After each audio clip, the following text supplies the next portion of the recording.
Thank you. Good evening. I'm Ward 4 Pittsfield City Councilor James Conant, and welcome this evening. I'd like to also introduce Jim McGrath from the City of Pittsfield, Open Park Space Manager. Annie Laughlin and her team from the EPA, and Dean Tagliaferro, who's been the manager of this entire project from day one.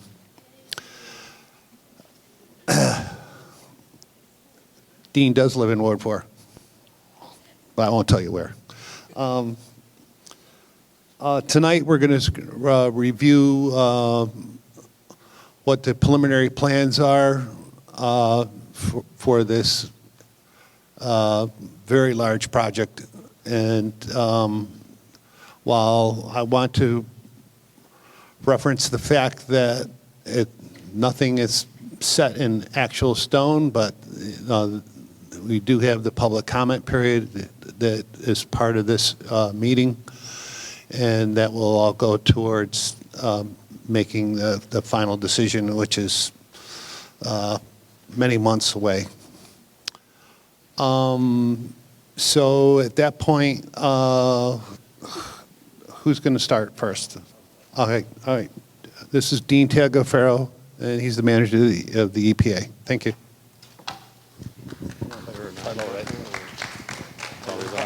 What? Okay. So, yeah, thank you all for coming. Just another March day in Berkshire County with rain, hopefully not snow and sleet like we had last week, but appreciate everybody coming out tonight. Just a couple things before we start. It'll be about an hour presentation, so if you could hold questions to the end, we're more than happy for questions and answer, but would like to do that at the end. The presentation is on EPA's website, and we will give a copy to the city if you have places to post it to make it easier to find. So that's where we are. We can go to slide 1. Our IT person's behind the screen, so I have to talk to him. So just some introductions. This is, as Jim said, a very big project. So I've been on the project since 1996. So by benefit of that, I'm the lead talker. We have Annie Laughlin here in the front. She is a supervisor for this project. We have 4 actual project managers to help us run this. They each have individual responsibilities. Chris Smith, he'll be also presenting with me. One of his major responsibilities is the Pittsfield remediation area. Alex Carly Dorsey is helping out on a lot of stuff. Josh Fontaine is another one. He's actually running our projector, and Rich Fisher. So we have a good team, and in addition to that, 2 excellent people for community involvement. Ashlyn Brooks, who's we call her community involvement coordinator, primary point of contact if you have questions. Joanne Kittrell is a press officer, but they both do the same role if needed. They can both cover for each other, so you should always be able to get a hold of someone. So that's the introductions. I just want to go over a little bit of the history. It's been a long time, and people are going to be asking, like, how'd you get here? Why are you doing this? What's the status? So if you can bear with me to go over a little bit of the past. We've already done cleanup in 2 miles of the river, so there's a lot of similarities there and lessons learned. The bigger issue is now we're down to what's called rest the river. So we can go over that, and I apologize in advance if we flip back and forth on some of the terms. Well, we might say the word Reach 5A. There's several river reaches that are this cleanup. The Pittsfield Reach, all of Pittsfield is Reach 5A, so we use those interchangeably sometimes, so apologize in advance. We're here tonight just to talk about, as Jim said, the Pittsfield remediation. That's the goal. That's the objective. We're here. The city invited us. That's what they asked us to focus on. So next, kind of the question, like, why are you here, EPA? What are you doing? Why are you going to remediate the river? Well, based on a lot of scientific studies, the health threats to people, the primary one is eating fish out of the Housatonic River, Woods Pond, and even into Connecticut. There's fish consumption advisories. So the contamination spread pretty wide. That's the number one risk to people, along with some other biota, like waterfowl. Waterfowl feed on the insects, they feed on the ecosystem, the food web. So people who hunt ducks, we've sampled a few ducks, and they're contaminated with PCBs. So that's the primary, ingesting biota that have PCBs in them. The second one, which is much less of a risk, but still significant enough to clean up, is if you're in the floodplain where there's very high levels of soil, PCBs in the soil, and you have repeated and extended direct contact, like touching the soil, ingesting the soil, that would be a risk that needs to be addressed. Other key ones are risks to the food chain. The animals, the mink and otter are very sensitive, so they're not as prevalent in the river valley as they should be. Amphibians, ospreys, and then all the way down in the food chain to the bugs or the benthic invertebrates. And then, as I talked about briefly, the river, it goes all the way to Long Island Sound. The PCBs are well into Connecticut. They're continuing to migrate into Connecticut. So part of the remediation is to, significantly reduce any PCBs that would continue to go into Connecticut. So a lot of questions. What can I do? What is not a risk? Can I go in the river? Can I canoe in the river? Yes, we've done peer-reviewed health risk assessments. It's perfectly safe to do the fishing. Just eating the fish is a health risk, and we don't recommend that. Wading in the river, swimming in the river is fine. If you live near the river, you don't have to worry about the PCBs in the air. They do volatilize very, very low levels, certainly as is. Those are all reviewed. Living near the floodplain is not a risk. So as far as people's risk, again, it's eating the fish and continued contact to the high-level contaminated sediment. Or soil, actually. Next, Josh. So this cleanup's obviously been, various components of cleanups in Pittsfield have been going on since the 70s. Mostly under state direction from 1980 to 2000. If I didn't clarify them with the federal EPA, so there's federal EPA and state Department of Environmental Protection. So the state was the lead mostly from 1980 to 2000. And 2000 was a big decision point. It's called the Federal Consent Decree, where there was an agreement signed by EPA, GE. The city of Pittsfield was actually at the negotiating table and signed it. That's what created the Pittsfield Economic Development Authority. And that document, the settlement agreement, which has a lot of requirements for GE to do the cleanups, went before the federal judge, and he took public comment and approved it in 2000. So a lot of the work that's happened in the last 25 years, there were 27 different cleanups where the consent decree said, this is the remedy, this is what you need to do, GE, to clean it up. The city got a $45 million economic development package. Like I said, it created PETA. They now have 52 acres of former GE property. You can see on one of the former parcels is getting prepped for redevelopment as we speak.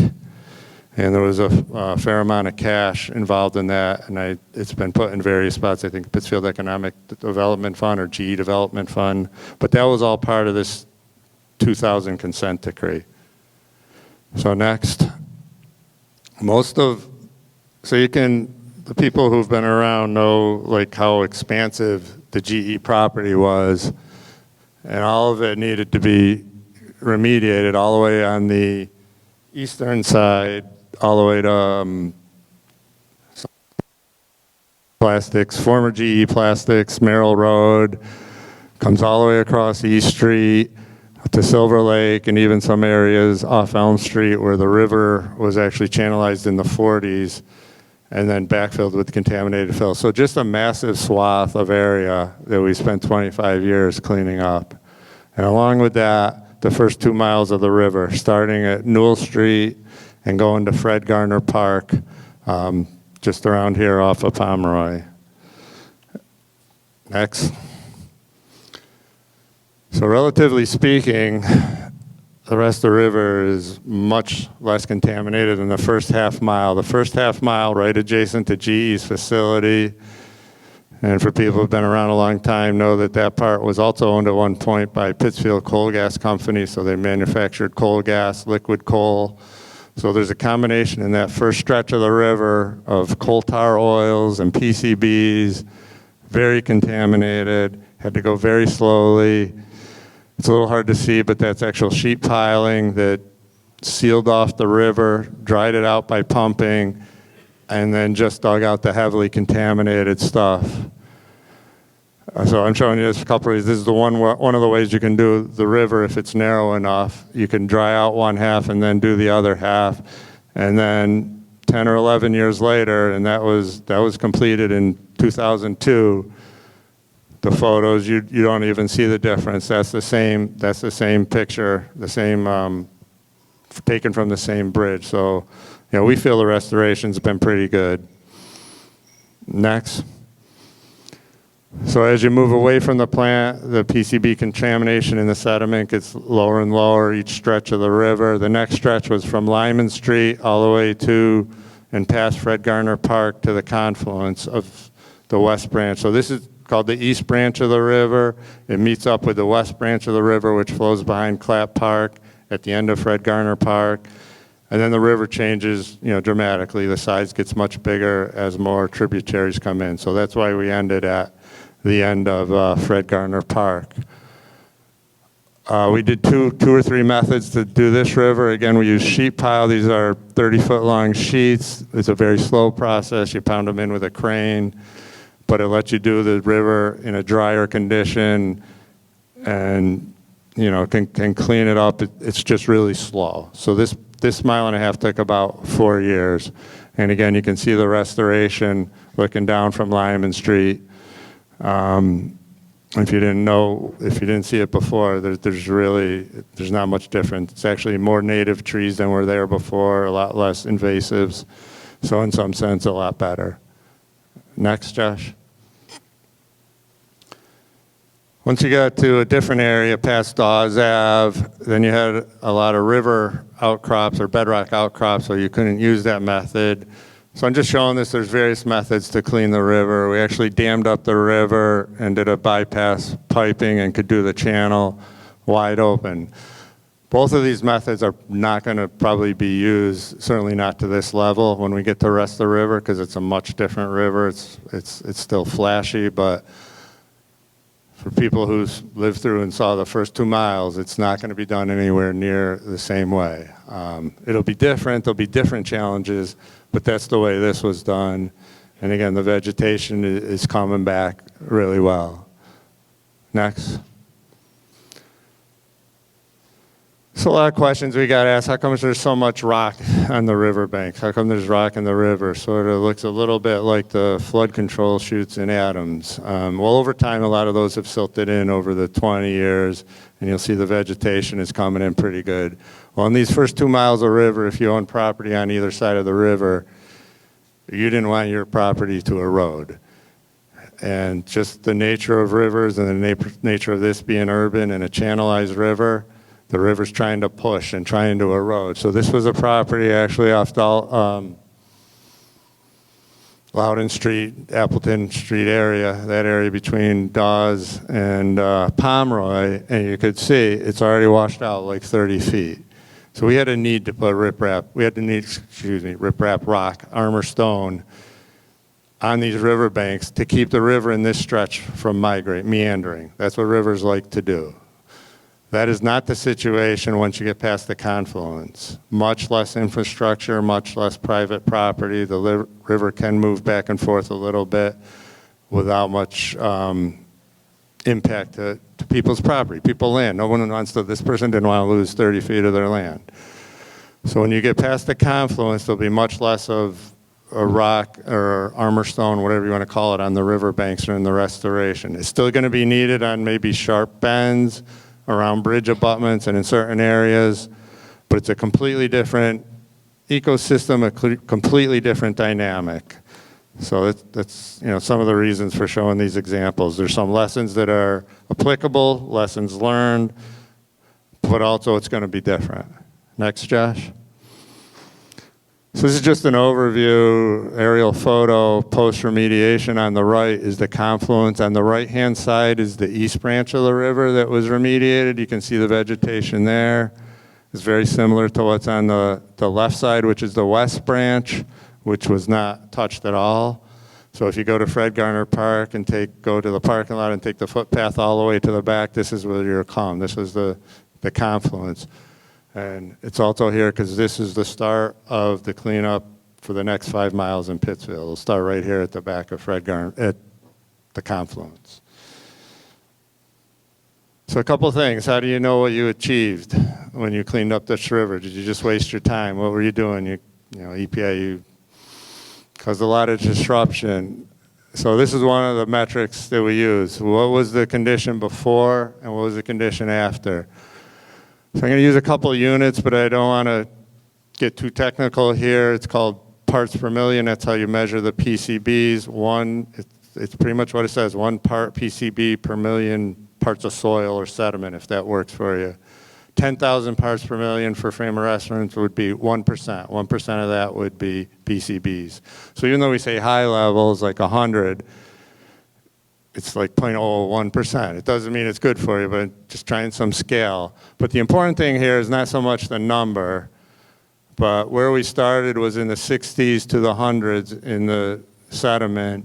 Post-remediation, every 5 years we sampled, and 20 years later, they're all much less than 1. So 99.8, greater than 99% reduction in PCBs. That's a good measure. To me, that shows you accomplished something. It's a much better, healthier river. We also have some testing that I'm not going to show just on some of the bugs, the macroinvertebrates. Those are also positive, 99% reduction.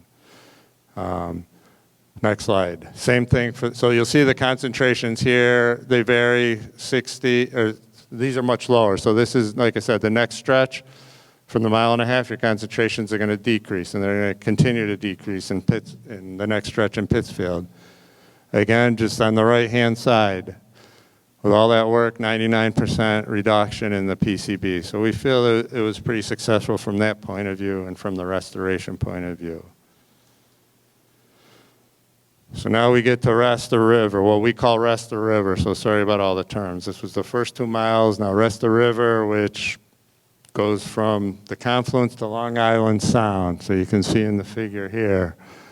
In the upper right-hand corner, you'll see something called Reach 5A. Like I said, that's the Pittsfield Reach. So we broke the reaches up based on how the river flows and the river dynamics. From the confluence to the Pittsfield-Lenox line actually is where the Pittsfield wastewater treatment plant discharges its effluent. So it actually changes the dynamics of the river. This stretch is steeper, it's sandier, it's rockier. Once you get past the treatment plant, the velocities slow down, it gets flatter. So that just happened to be the reason from an engineering point of view we separated it. It also just happens to be Reach 5A is entirely Pittsfield and only Pittsfield, so it kind of makes it good for these meetings. We only, you don't have to do different reaches. So what did EPA do from 2000 to now? Why is it 2024? You're just getting here. Well, a lot of reasons. We had to do a lot of studying, a lot of investigations, a lot of sampling, a lot of risk assessments and modeling. A lot of that was peer reviewed. So that was the scientific end. We evaluated numerous, we and GE. GE is the party that has to implement this part. We did a lot of the work. They did the work. We approve it. They did feasibility studies. What are the options? Narrow them down to 10 options. We pick one. Inevitably went to litigation. It's another 10 years of litigation.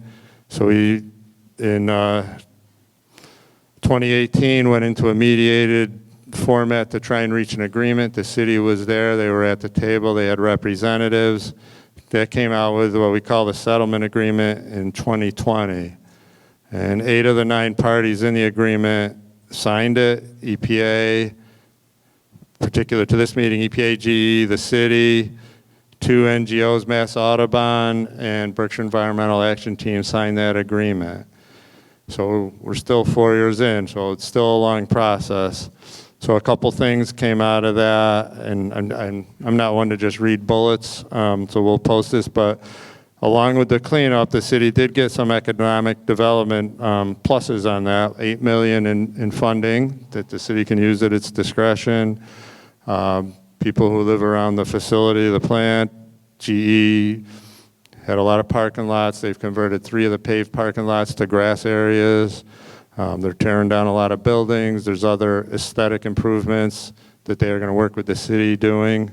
So I think a lot of positives, aside from the rest of the river cleanup, are there. So again, what is going to happen here? So rest of the river, it's 135 miles, but all the remediation is in Massachusetts. From here down to Rising Pond in Great Barrington. The bulk of it is from the confluence to Woods Pond, the first 10 miles. That's going to be the majority of the work. And then intermittently, there's a series of dams between Woods Pond and Rising Pond where PCBs have accumulated behind the dams. So just some kind of big numbers, 1 million cubic yards. Cubic yard is a term we use a lot, kind of for scale or for context. If you see a standard dump truck, 10-wheel dump truck, Maximilian or Patrica gravel dump truck, that holds about 10 yards. So if you could picture 100,000 trucks, that's how much material. So a lot of material, kind of the short version. A lot of material, so I apologize if we use units that don't mean much to people. So the goal, again, is reduce the downstream contaminant of the PCBs. The big issue is where do you put this 1 million cubic yards? So the final permit, it's called the final agreement. The final remedy has a local disposal facility, a local new landfill near Woods Pond, and a minimum of 100,000 or a minimum of 10% of the material going to out-of-state landfill. And then 2 dams are going to be removed by GE. And overall, the estimated cost to GE is around $600 million. And it's going to take a long time, 13 years for the whole project from here to Rising Pond to be remediated. And that's once construction actually starts. Next. But what we're here more tonight, now that we got some background, is what is the Pittsfield Reach? It's this first 5 miles from the confluence. So you have the river sediment itself, the flowing water. And you've got the river banks are also contaminated. And when the river floods and the water recedes, it leaves solids behind, and those solids from the 30s on had PCBs. So the floodplain soils are contaminated. And along with some other ecological, some other features, vernal pools, backwaters, or back areas where the water ponds, those areas actually end up sometimes being more contaminated because the river itself, once you shut the sources off and once you clean the first 2 miles, there's always a lot of fresh sediment coming in from natural erosion up in Dalton and in the headwaters. So the sediment gets more mixing of clean material more so than the floodplain. So the concentrations in the sediment are actually lower than the floodplain. So by river miles, the river bends is about 5 miles.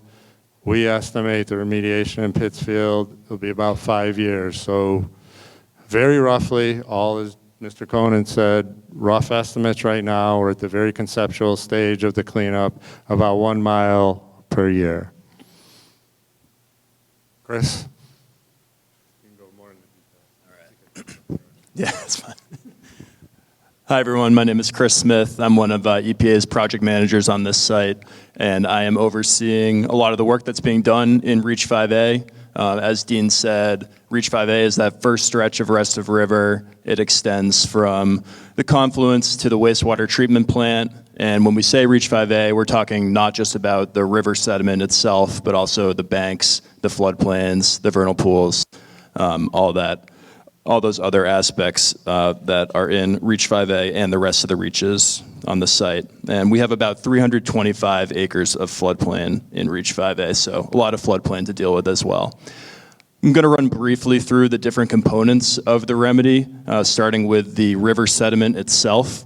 So in the channel, the entire channel, throughout the entire channel, there will be dredging of contaminated sediments and then placement of an engineered cap over top of the sediments that are still left in the channel. As Dean showed earlier with some of that capping data from the upper portions of the river, we're very confident that we can get a really solid reduction in PCB concentrations with this approach. So generally, what that process will look like is initially we have to design the cap and select the materials that will make up the cap. For example, the cap is likely to contain a material like activated carbon, which sequesters PCBs as they try to migrate up through the engineered cap. After the materials are selected, then we move into implementation. So there will be dredging of sediments in a variety of methods that we're still working to determine right now with GE, and then placement of that cap. The figure on the right shows generally what the cap could look like. So if you're starting from the bottom up, the bottom layer shows sediment, so that will be the sediment that still remains after the dredging. Then a chemical isolation layer, that's the layer that will contain some sort of material like activated carbon to prevent the PCBs that remain in sediment from coming up through the surface.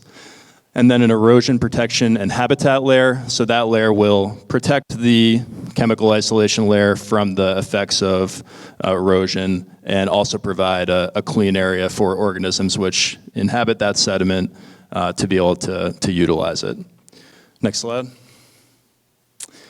Okay, so this next thing we'll talk about are called backwaters. Backwaters are areas of water located adjacent to the river channel. So they're connected hydraulically to the river, but they obviously don't have the same characteristics of the flowing river channel. It's much more like a lake or a pond than it is a flowing stretch of river. So because they're a unique habitat, they have their own set of cleanup standards. But the approach is generally fairly similar for what's being implemented in the river itself, because we'll still be doing dredging of contaminated sediments, backfilling of clean sediments, and in some areas there will be capping as well. So that's generally how these areas will be approached. And next slide, please. Okay, so now I'm going to talk about the floodplain. When I say the floodplain, I'm referring to everything from the banks of the river out to generally where the furthest extent of where PCBs have come to be located over time through flooding, approximately a 10-year floodplain. If you look at this figure, you're seeing a bunch of different exposure areas that EPA defined in the risk assessment. It's not important that you read any of the numbers on that figure. It's just showing you that there are 32 different exposure areas within the Reach 5A floodplain. And depending on the uses and characteristics of those different areas, there are different cleanup standards. So for example, if you're in a very easily accessible, high recreation use area, the cleanup standards are more stringent because there's more possibility for exposure. So we have done a lot of soil sampling in the floodplain. Thousands of samples have been taken. We know what the concentrations are, and now it's time to go back and do excavation of the contaminated soils to reach the cleanup standards. In doing that, we're going to do our best to protect habitat, avoid certain areas of critical habitat. We don't want to cause more impacts than we have to in this cleanup. Overall, we're looking at probably somewhere around 10,000 cubic yards of soil that will be excavated. So to stick with Dean's units, that's about 1,000 of those trucks. And next slide, please. Okay, another component of the floodplain, there are some residential properties within the floodplain that we've had to evaluate throughout this process. If you look at this figure, you can see the river in blue, and then the area in pink is sort of the extent of the entirety of the floodplain. Then you can see some green parcels, and those are residential properties. So we've evaluated a bunch of residential properties throughout the floodplain in areas where that evaluation was required. And overall, we now know that 13 of those properties will require remediation. And they will, the cleanup on those properties will achieve an unrestricted residential standard, meaning that after those properties have been cleaned up, no further coordination with EPA or GE is required to use that property however the owner sees fit. All the property owners who have a property that requires remediation have been notified, so if you haven't heard anything, you don't fall into this bucket. And GE will have to negotiate with these property owners for access to their property to implement the cleanup. Next slide. And then the last component of the remedy I'll talk about is vernal pools. So vernal pools are also in the floodplain. They're seasonal pools of water that provide key habitat for amphibians.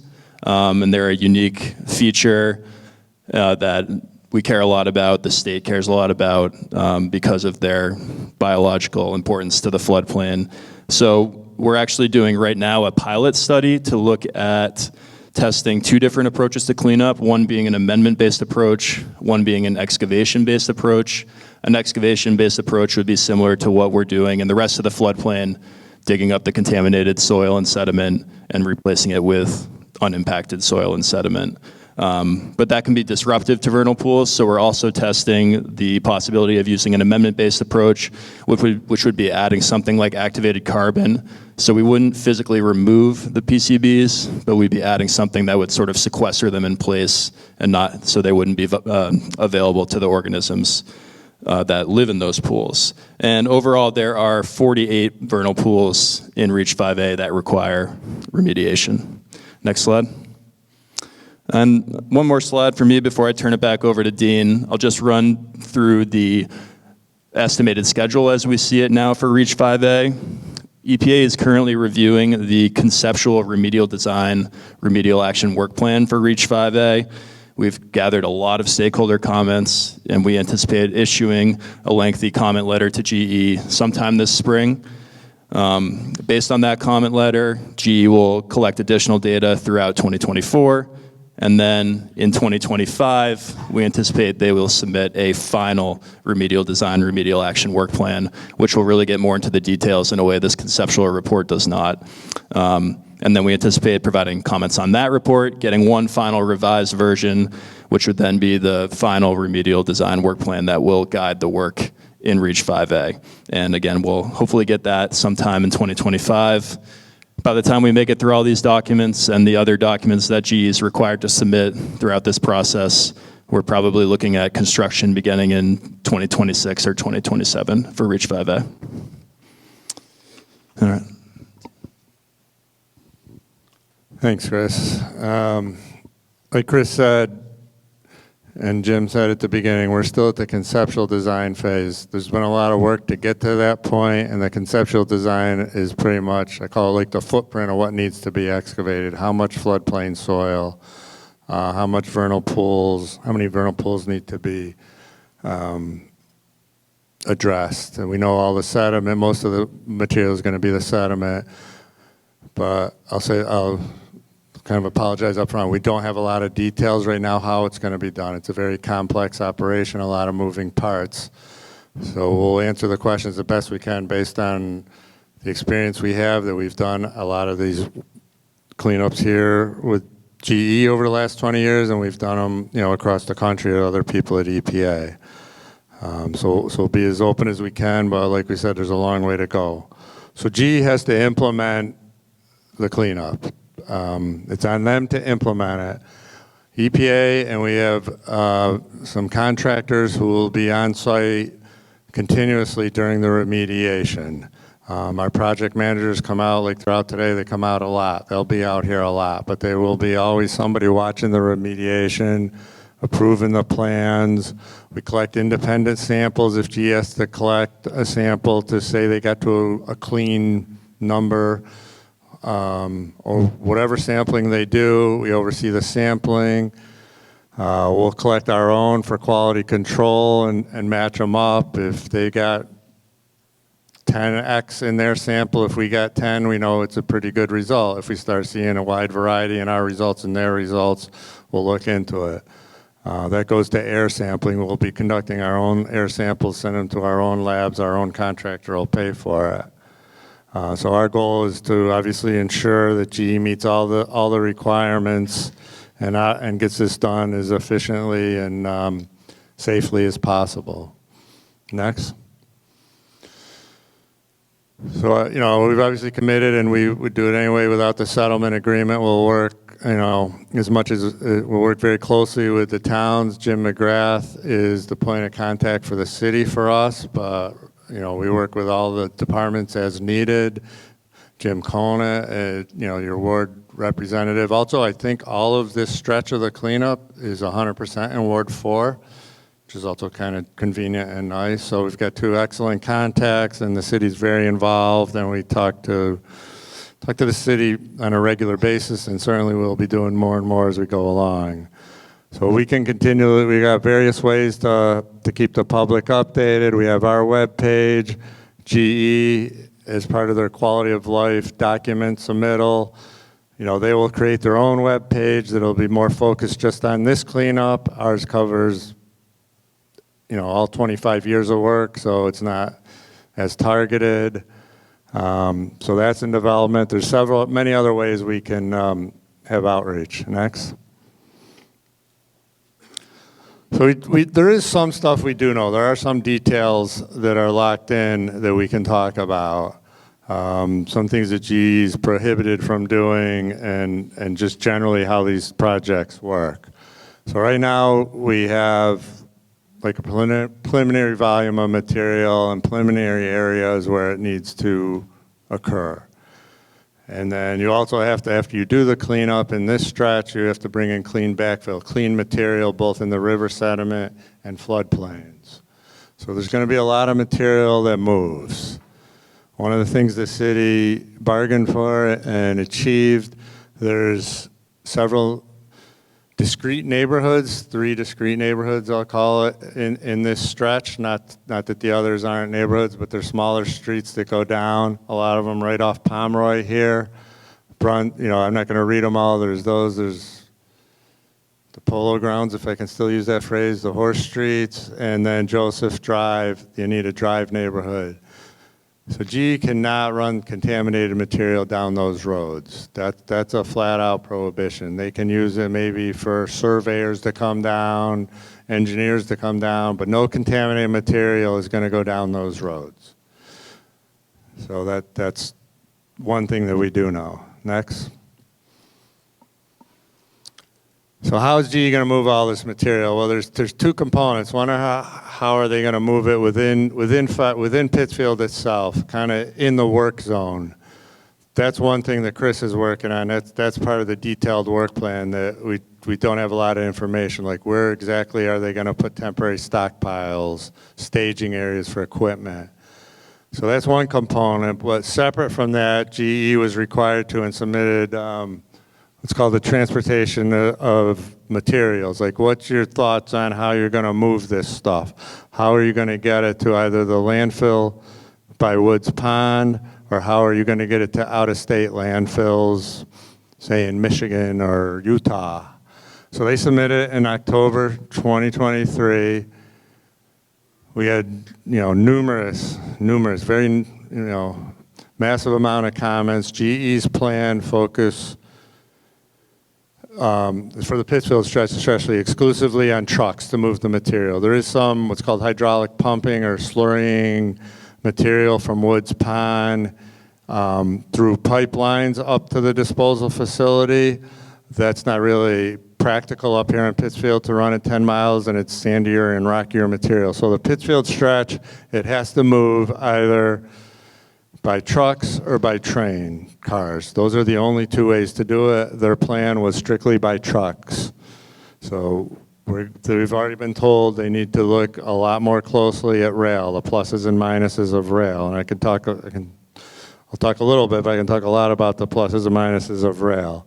So right now what I'm going to talk about here, because this is the plan that exists, but it will be revised, is if it was all trucks, what did GE propose? And so that's the premise here. Like, this is not final, so I just got to keep saying that. It's going to change over time. Next.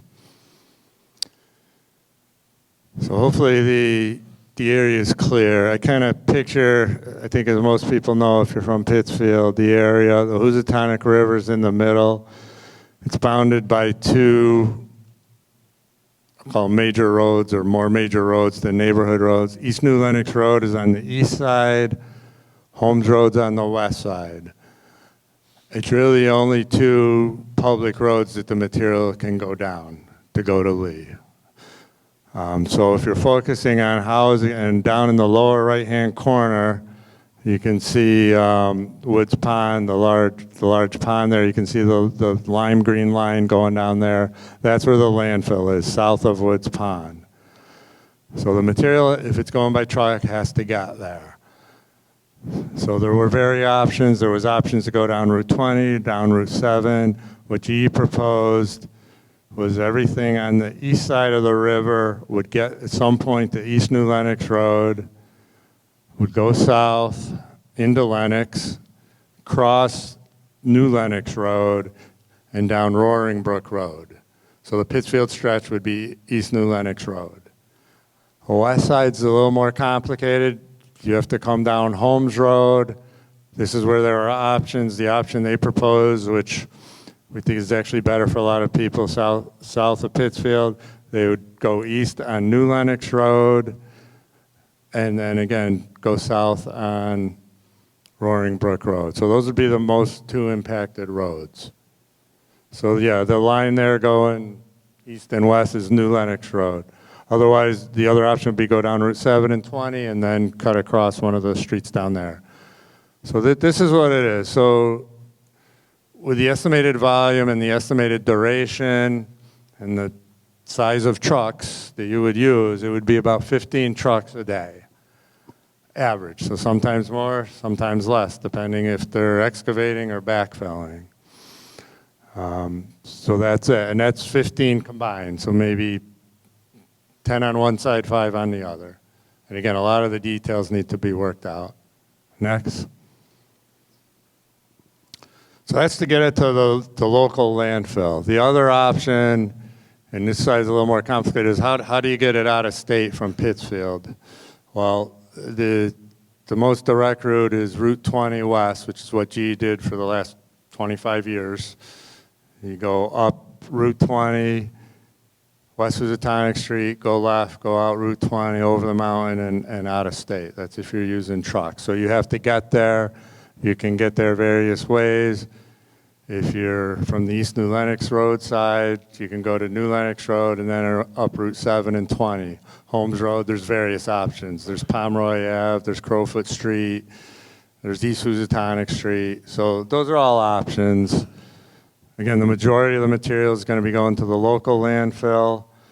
So GE's estimating 1 truck a day. Maybe it's 5 trucks one day and no trucks for a week. But that's just a preliminary estimate. So what are the other options? What's a truck, what are you talking about trucks? How are they going to be secured? How are you going to keep dust from blowing out? We've all seen the gravel trucks, nothing against anybody who drives a gravel truck. They get the mesh tarps, they're flapping in the wind. You can kind of see a little dust coming out maybe. These tarps will have to be, these trucks will have much more secure tarps, pulled secure, used with bungee cords or whatever methods you need to secure it. This is actually from one of our sites in Connecticut, Raymark. So that's about the size of the truck. The other option we can talk about is rail. Can GE use rail? We know there's a rail line here. The rail line goes on the west side of the river. Close to in the work area, but the challenge is how do you get all this material on the railroad? You can't just drive up next to the railroad, flag down a train, and load the material on it. You have to have a side spur. You have to have a rail loading facility. It takes a lot of space. You have to have separate tracks coming off the main track where you can store your car, where you can load your car, where you can put the car in the track. When you get enough cars, then you have the engine come in and pick it up and get back on there. A lot of logistics. So there is one location we directed GE to look at off a Utility Drive where the wastewater treatment plant is. There's a lot of room there that butts the tracks. So if you could go back for a minute, go back 2 slides, Josh, if you can. Get a little context on the map. One more maybe, okay. So you can kind of see on the west side, sorry, the left side near Holmes Road, if you know where Utility Drive is, it goes down that area. He says, rail's great, just put everything there, get everything to that rail yard, and everything goes by truck, and we don't see. That's great. How's the material going to get there? It's not going to go by helicopter. It's got to get there. It's got to get there by a truck. We can't dredge and hydraulically pump it. If you can't somehow transport the material, if you can't transport the material across the river, which may or may not be feasible, go Lennox Road. So this is the same truck that you don't want on your road. It's going to go down East New Lennox Road to North End Route 7 into Utility Drive to put it on a train and then go south. So you're actually impacting more people with that route in Pittsfield instead of having that go straight down the east side. So there are ways to use rail, but it doesn't solve every problem by any stretch of the imagination. On the west side, it's much more helpful because you're already over there, and the closer you are to the rail facility, the shorter the distance, obviously, on the road. So a lot of this, again, we're at the conceptual stage. We need to run through it. You need to run through the engineering. How do you do this? How do you secure it? So now, Josh, if you could go to the other two slides down. That's like perfect. So how would you get it to the rail? How do you put it on the rail? There's various containers that a railroad can haul material with. You can haul it in what's called a gondola car that's fixed to the tracks. That's generally, a car itself fixed to the tracks. It has to stay on the rail. You load it right into the car, right on the tracks in a spur. That's complicated because you have to move the material with a dump truck, dump it, pick it up, rehandle it, put it in the car, drive it to near the landfill, dig it out of the truck, dig it out of the car, put it in another truck, and drive it up to the landfill. Not very practical here. There's something else called an intermodal container. If you've seen roll-offs around town, even dumpsters, they're very similar to that. You can pick those roll-off containers, intermodal containers, put it on this truck. You load it once. You load it at the point of excavation. You load it into this box. It sits on the truck. Now the truck can drive. Go to the next slide, Josh. You take it, you get an industrial forklift, you pick it up, you put it on the rail car. It can hold six of these containers at once. And once you have all six, then you can, or if you could do 2 rail cars. And this is why you need space. These are long cars. You need a lot of space to load this. So if you can do that and load this, then it can go out on rail that way. At the destination, reverse. You get the forklift to take it off. It stays in this container, no double handling. Bring it up to the landfill like a regular dump truck. It has a back tailgate. You lift it up like a roll-off container or a dump truck, and the material comes out. So there's a lot of work into this. You'd have to, special equipment, G can get it. It's doable, but it doesn't solve all the problems. It doesn't eliminate trucks. You still need to truck to the rail. So there's a trade-off between what makes more sense. Next. So presuming at some point, G is going to use trucks on the roads, on any roads for contaminated material. The permit, the settlement agreement, the agreement with the city is G has to do, robust pre-characterization of the roads. What shape are they in?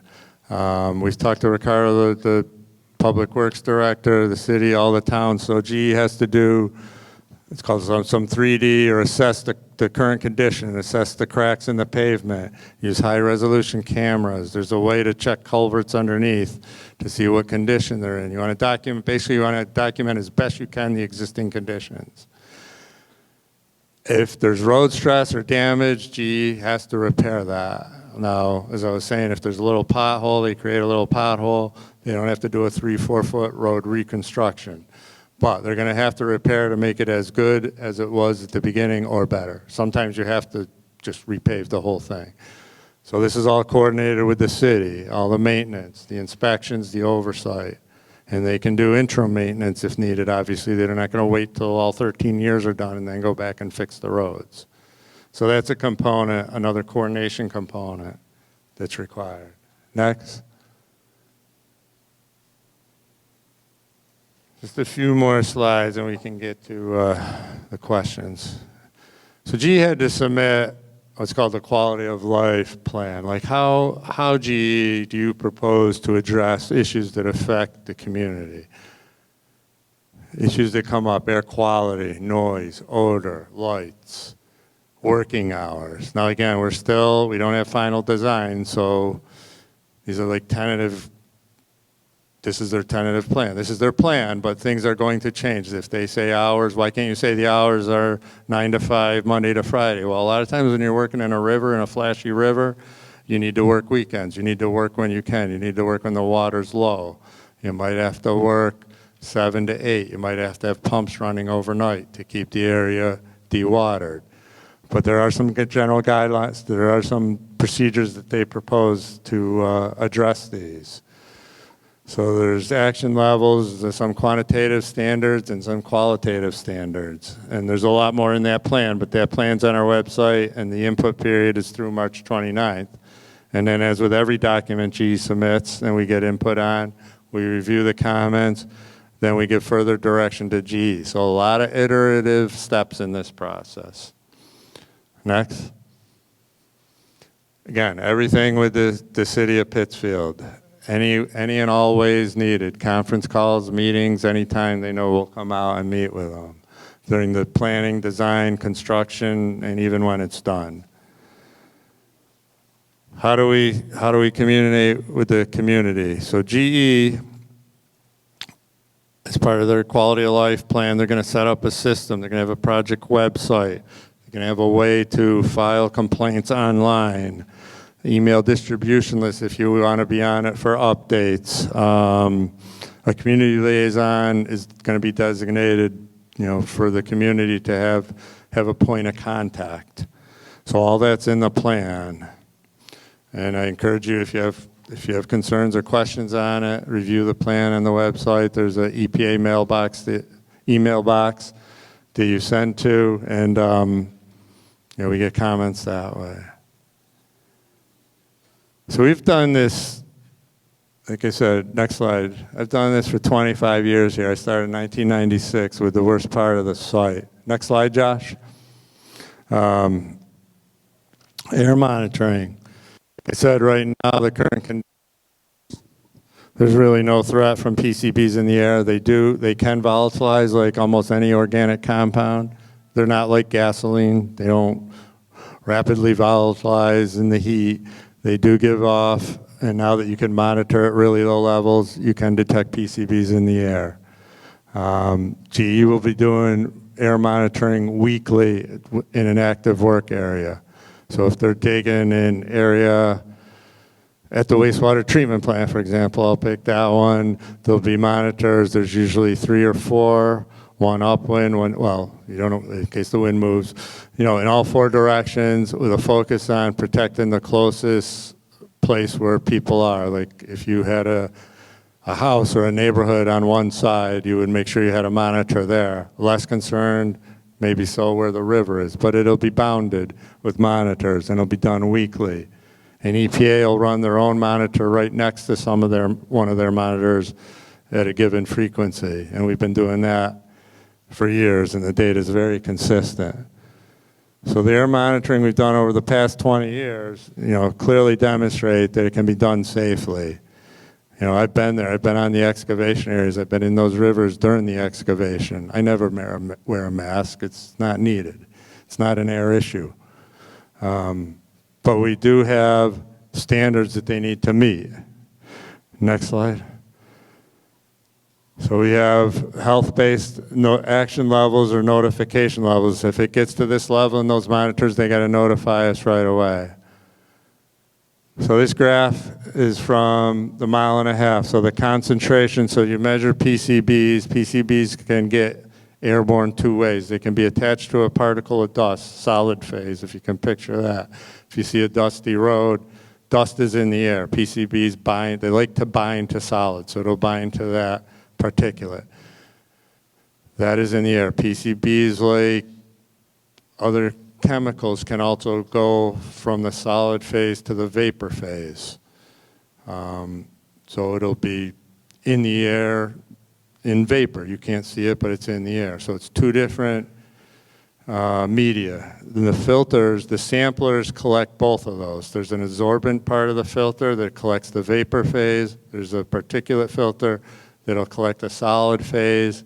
They get sent to the lab, and they can measure the amount of PCBs in both those phases.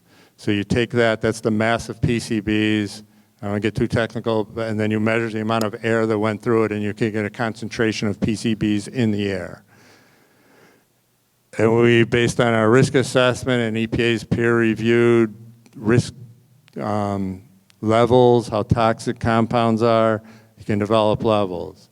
So we came up with these risk-based levels, like it's just called 0.05. The number isn't that important, but it's risk-based. And you'd have to exceed that every day for many, many years before there would be any, perceptible threat. Not a one-time blip over it. And even with that, in the 1.5 miles, which like I said, has at least equal, if not greater contamination, they're always lower. There's one sample, actually the one that's the highest, there was an issue there with the sampling monitor. It was a duplicate, it's called a duplicate sample, so we averaged it. One was really high, but the monitor just didn't work that day, but we put it on the graph anyway. But you can see the vast majority are very low. And way on the left is background. No remediation, no action, Fred Garner Park, but the monitor's there. So if you see them all clumped to the left, a lot of times they're very consistent with what happens during the remediation. So yes, they do get in the air.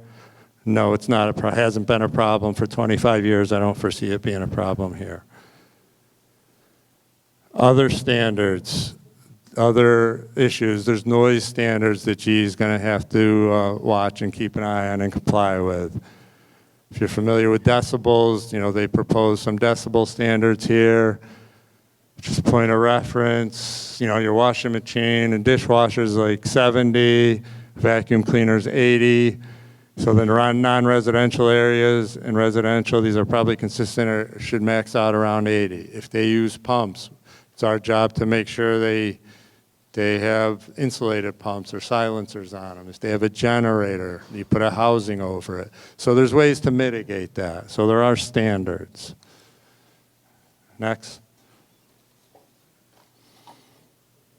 Odor and light are a little more qualitative, but they do have, ways to minimize that and monitor that. There's some, if there's a lot of complaints on, hey, you needed to have people work at night for whatever reason, and you put the spotlights on and they're shining in my yard, that's a problem. That has to be corrected. So they're not like a number. It's not really a measurement or a metric. It's more qualitative. Same probably with odor. So there's a lot of G's proposed, and like I said, we review it, and nothing's final till we approve it. So there's control measures they can do. There's control measures for noise. If you need control your speed, your backup alarms, unfortunately, you have to keep those on for heavy equipment if you've heard those and they beep and they drive you nuts.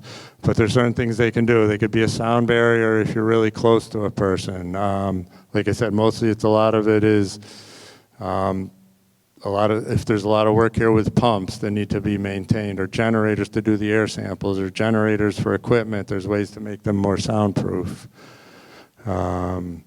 And the light standards, you position your lights the right way. There's various ways of doing things, and that's what our job is, to stay on top of them and make sure they do it. And we're pretty sure if there's issues with those, you'll let us know, and that's what we encourage. And then just a couple more. Lastly, G's required to look, and we're working with the city here. Is there areas, so you're going to do a lot of construction, you might dig up a lot of areas, and is there a way to leave something behind that could be used recreational in the future? Can you maybe leave a new canoe launch or boat launch somewhere along the river? G's just gone in there and stripped all the trees, for example, just throwing out an example. Well, when they put it back, and they put it back in a way that's beneficial to the city. So they've got a commitment to work with the city on that. If there's disturbances in certain areas, not so much, but a fair amount of canoeing still here. There's certain areas where it's kind of going to be off limits for a little bit. They have to make sure it's marked properly. You don't want people going into excavation areas. If they need to reroute walking paths, that can be done as well. Or that's part of the plan, and that's part of the coordination. Lastly, a little bit of a busy slide, but the main one here is Ashlyn's email. Ashlyn's over here. She's our primary point of contact. On our main page, which is up there, and again, these slides are going to be on the website. If you can't find it, contact Ashlyn, she'll find it. If you go to our webpage, there's opportunities for input on documents. That's where you find the document, like the quality of life plan will be there. It's all online. I think there's one copy of a lot of the documents for the city, maybe not every document. Jim McGrath has them if you're more attuned to using hard copies, and then you can send us an email address. And then there's tons of other information. Sometimes unless you know where it is, you can't find it, but that's why Ashlyn's there, or, you know, we're all there. And, you know, on G's website, again, will be more focused on just the rest of the river. And so those are going to be some resources. But again, if the city asks us to have another updated meeting, we'll do it. We're open to whatever's needed at the right frequency at the right time. So that's about all I have right now. And I don't know if you want to moderate questions or. So hi everyone, again I'm Jim McGrath. I'm the City of Pittsfield's Park and Open Space Program Manager. I work out of the Office of Community Development, and as Dean mentioned, a lot of the documents that have been developed, the technical documents, a lot of those we have at City Hall. We can make those available to you. You can always reach out to me as a city contact on anything associated with the river cleanup. If I can't answer your questions, we can find someone who will. So the reason we're here at Herberg tonight is because this is Ward 4. Councilor Conant wanted to make certain that those that live in Ward 4 and those that are most directly impacted by the cleanup have an opportunity to not only hear directly from the EPA what the plans are, but also to have an opportunity to ask questions. So as we move into the question phase of tonight, Councilor Conant wanted to make certain that those that live in Ward 4 are prioritized for questions, and then those that live outside of Ward 4 and the rest of Pittsfield, and then those that might be here tonight that have questions. If you're from Lee or Lenox and you have questions about the larger cleanup and perhaps questions about the upland disposal facility, we'll save those for the end. But our commitment is to make certain that all of your questions are answered this evening. And again, I want to make certain that you hear very clearly that we are always available at City Hall for you.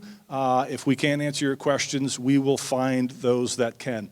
There's also, again, other contacts up here for Ashlyn, and please always reach out to the EPA as well. They want to hear from you. We want to hear from you. It's your voices that will help make this cleanup plan better for everyone involved. So let's jump into it. If you're a Ward 4 resident and you have questions about the cleanup, what we're going to do is we'll bring the microphone over to you, and then I think we'll bring the microphone back to the person who, from the EPA, who's most appropriate to answer that question. So here we go. Carolyn? I'm going to let's wait for the microphone, Carolyn. Hold it right up to your mouth so we can all hear very clearly. I'll give it a shot. Thank you. So I just wanted to share my 2 cents. I attended countless meetings about the cleanup 20 years ago when they were cleaning up the first mile and a half. I saw GE there with their bank of lawyers and EPA. I appreciate, Dean, the fact that you're still here and keeping GE doing what they need to do, because they're fighting very hard not to. I know it sounds terrible that they're going to come in and they're going to dredge the river and there's going to be trucks and it's going to be a mess and we don't want it, but I just want to remind people in the big picture, the crime and the travesty is not the cleanup, it's the fact that GE used our river like a trash can for decades. And kind of like cancer or a bad tooth, I think sometimes you just got to grit your teeth and do what you need to do so then we can heal, and the river can heal in this case. GE said that the PCBs weren't impacting the fish in the river. I guess maybe they were looking at the numbers that were being born, but the PCBs can cause those fish to be born with their bladders outside of their bodies. So I want you to imagine that even though we might go by the river and it looks lovely, the creatures that are growing in there are being impacted, and the river is not going to clean itself. That's an illusion. Anyway, I just want to say, because I know a lot of people are probably very much against the idea of dredging and trucks, and I totally understand it. I live off Holmes Road in Ward 4. I live right up the river from this whole contamination. But I just want to encourage people to not just fight the trucks and the dredging. As you look at the first mile and a half, the river can recover. These guys will put in new vegetation. It might even be something that will survive our warming climate better than the ones that have been there for decades. But anyway, just wanted to share my 2 cents, and thank you guys for giving us this opportunity. Thanks for those comments, Carolyn. Anyone else? Ward 4? Back here. Sure, here you go. I just want to know where the staging area for this mess is going to be. Well, as I head down to Dean, what Dean had indicated was that all those staging areas have not been fully located, but I think there might be some. Yeah, so that's part of the more detailed plan, but there's some areas that are much more likely than others. First of all, they'll all be within the floodplain, the work area itself. One spot which is likely, and Mass Audubon's well aware of it, is at Canoe Meadows. That's a pretty big area, so there'll be a staging area there. There's likely to be one near the wastewater treatment plant, because that's a big area. On the east side, you know, there are areas where you want to kind of be, you know, a little drier area, but not out of the floodplain. So they're not finalized yet, but that's where, if you need to, you temporarily stockpile the material before you can put it in those containers or trucks. So it's not definite yet. There's 2 more years of design that needs to happen. Charlie? Excellent, I know that. Yeah. My name is Charlie Ciamfarini. I live in Ward 4, but I do not live next to the river. So I get to meet my ward counselor for the first time tonight. I hope we can talk a little bit. One of the things that I did, by accident, I came across in Facebook the Ward 4 Facebook account by Jim that had this meeting listed. And so then I went back and I looked at past issues of the Berkshire Eagle. And I have an account and I can search the archives. And as far as I know, the Berkshire Eagle did not put anything about this meeting in the paper. When did they do that?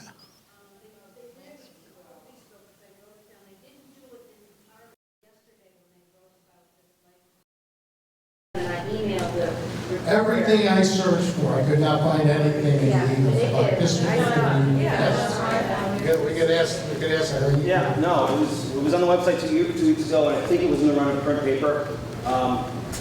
Sorry about that. You didn't see it. I know I went back and I found on the City of Pittsfield website on March 4th that they announced it, and I think that's where Jim got the information. But again, I get the Eagle every day, I read it, everything is about PCBs. I am the interim executive director of Citizens for PCB Removal.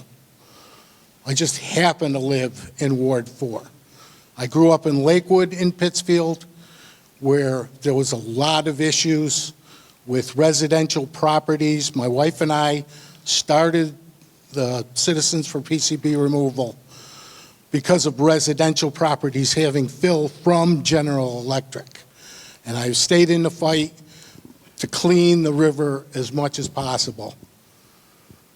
Dean knows me for a long time, and I don't know if I really have a direct question for you. Maybe I have a minor question. When you talk about using activated carbon in vernal pools that will attract the PCBs and hold them, will the critters eat activated carbon? Is that like putting ketchup on a hamburger for them? Making it concentrated so that they really can get the PCBs in their system? That's my question.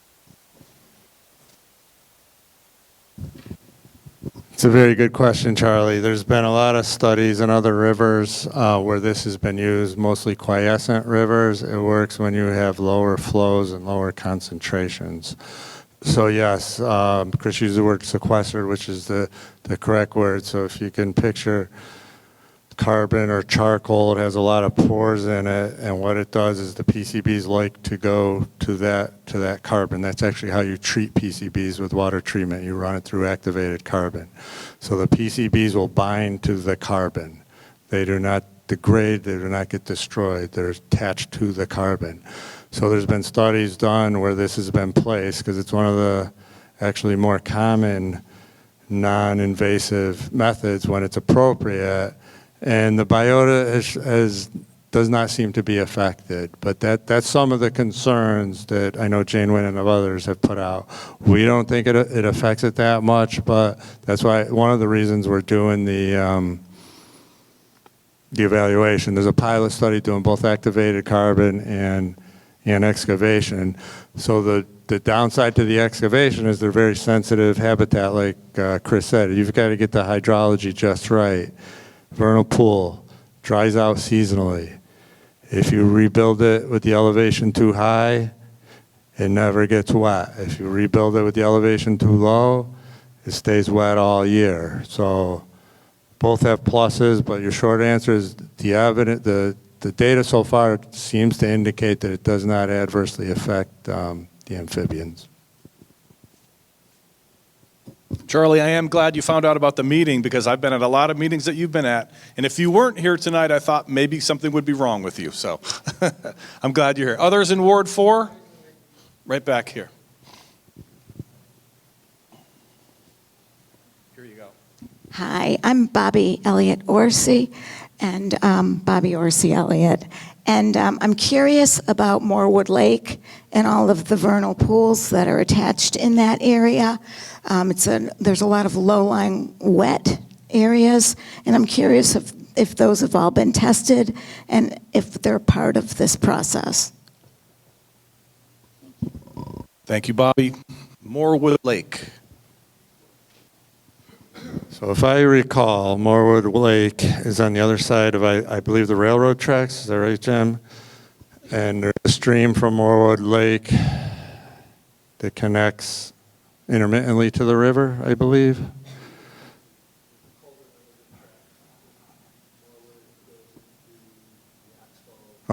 So there's a culvert under the tracks that does get to the Oxbow, so there is some hydraulic connection. Our studies, our focus area is not on that side of the tracks. So it's the opposite side of the Morewood Lake property. So if there's vernal pools on that side adjacent to Morewood Lake, that's not part of this. But if it's you know, between the river and the tracks and that culvert, there's a lot of vernal pools there. Those would be subject to it. So that's kind of a boundary of the project. Others in Ward 4? How about others in Pittsfield that have a direct question? We'll go over here. We'll go over to Tim next. Okay, I have several questions. So when they do the work, the dredging on the river, is the work contained within the riverbed? Yeah.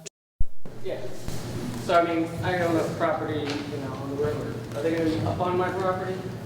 Well, first of all, if they needed your property for access, they ask you and you'd have to give permission. So without knowing the exact details, I think the goal is to stay within a lot of the, some people own right to the river, depending on who you are. Now, if you own right to the river, even in Pittsfield, legally owned to the middle of the river, they're going to probably have to be on your property a little bit if they have to do the banks.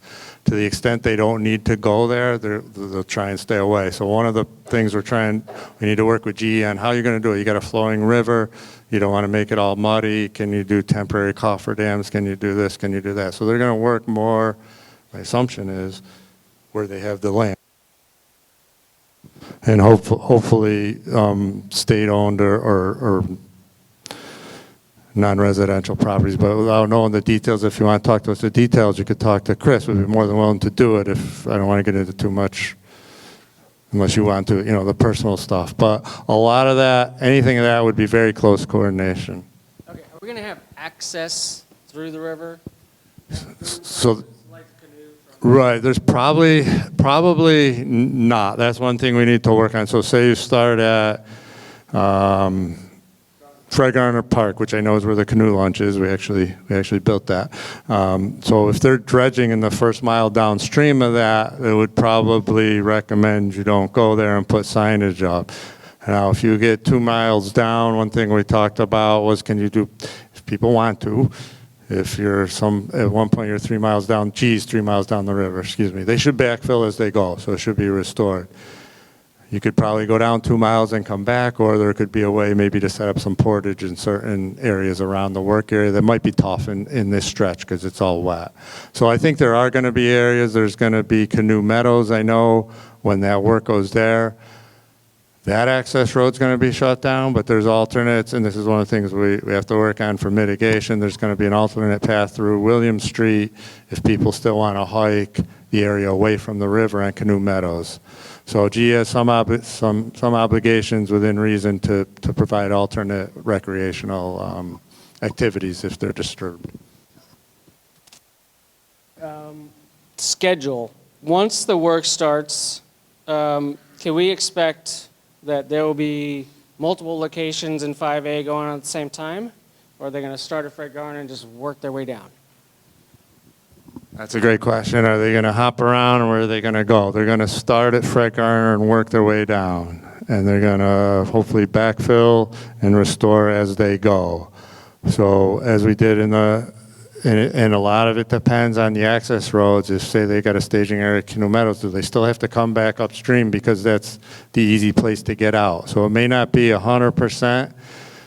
You know, once you get past a certain area, you're done, but that's the goal. I think that's the strong goal. You'll start upstream 1 mile, I'm roughing this, 5 years, 5 miles, one year per mile. So the area starts at Fred Garner, loops around to this Pomeroy Bridge. My sense is once they're out of there, they're out of there. You know, it's backfilled, it's restored, you go to the next stretch. But, you know, I can't commit, they're not going to have maybe a central staging area that doesn't get impacted. Now, if there's a rail transfer facility at Holmes Road, at Utility Drive, that's in play for the whole 5 miles. So that's why I don't want to limit it to, oh, they're only up here at Pomeroy, you're not going to see anybody below Pomeroy. But the general sequence is upstream to downstream.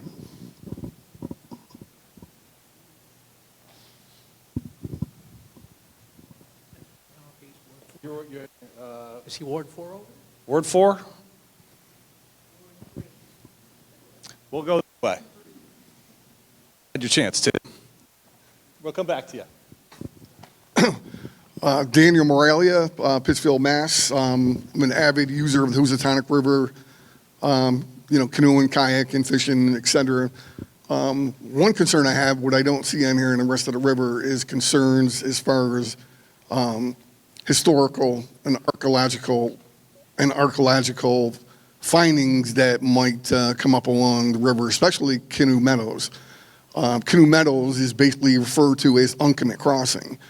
And Uncommit Crossing has a history from the Stockbridge Indians and the Mohican Indians traveling up the river to Canoe Meadows as its destination point to bury their dead. So we have listed burial grounds on Canoe Meadows. That's why I find it very, very surprising that Mass Audubon would even venture into allowing Canoe Meadows to be a staging point, or even having any PCBs on that soil, for the fact that we have Indian burial grounds on that property. Number two, if we do some background research on that property, we know that there was a fort, what's called Fort Fairfield, also built on the corner of that lot. A couple of experts from a book written by Smith, during the building of that fort, they were finding wooden poles on angles into the ground, which were stanchions for wigwams. So we know that there was once an Indian settlement there. So these are things that potentially that you're going to come across, or if you do come across something like that, or has there been any discussion with, say, like the Muncie Indians as far as that aspect of... Yeah, we should have put this in, so thanks for the question.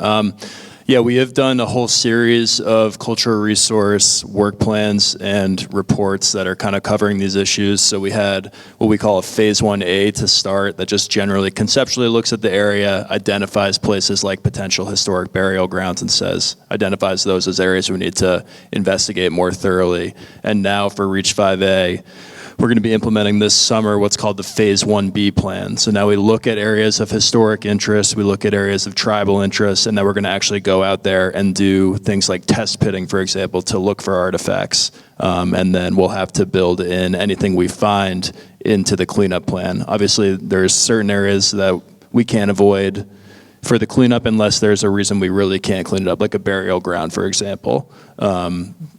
And we do work directly with the tribes. They have representatives that we coordinate with. They comment on our work plans. They'll be joining us in the field this summer, most likely when we go out to do that work. So it's definitely a consideration, and depending on what we find in this Phase 1B work plan, or the work that will be done this summer, based on that work plan, there's then additional steps GE will have to take to delineate those areas, and then we're going to have to figure out how to mitigate any impacts to those resources during the cleanup.